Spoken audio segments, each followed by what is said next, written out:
किस एक्ट के तहत कंपनी के व्यापारिक एकाधिकार को समाप्त किया गया? बताइए तो फटाफट, समझे तो फटाफट बताइए।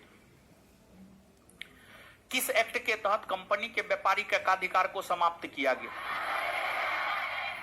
है? अच्छा, एक बात बताइए,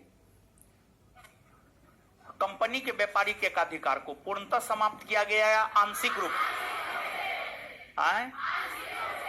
आंशिक रूप से। इसके बाद 1813 के चार्टर एक्ट के तहत कंपनी के व्यापारिक एकाधिकार को जो समाप्त किया गया, इसके बावजूद भी पूर्वी एशियाई देशों में कंपनी किस देश के साथ और कंपनी भारत में किस वस्तु का व्यापार कर सकती थी?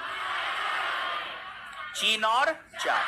चीन और, क्लियर है ये बात?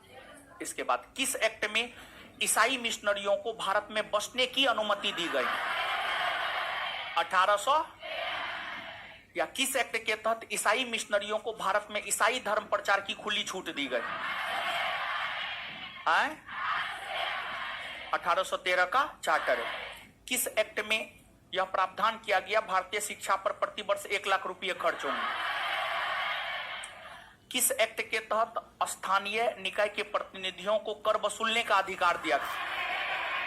1800। अच्छा, एगो बात बताइए, अगर आप समझें तो एक बात बताइए, फिर से हम पूछ रहे हैं, वो शाबाश में जवाब दीजिएगा, पहले सोच समझ लीजिएगा तब जवाब दीजिएगा। यस और नो में जवाब देना है।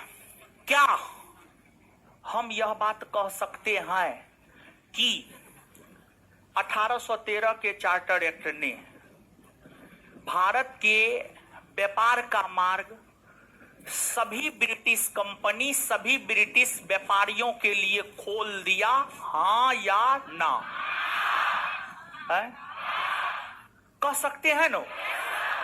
हां बोल रहे हैं सब लोग।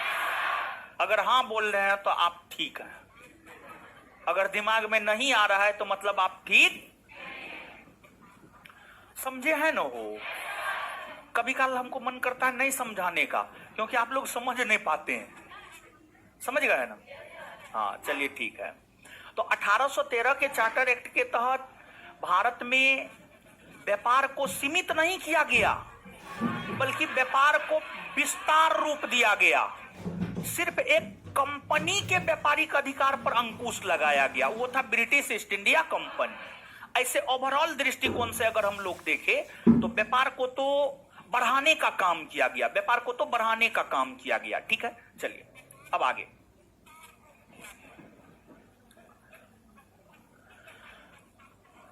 (1813) के चार्टर एक्ट पारित होने के लगभग 20 वर्षों बाद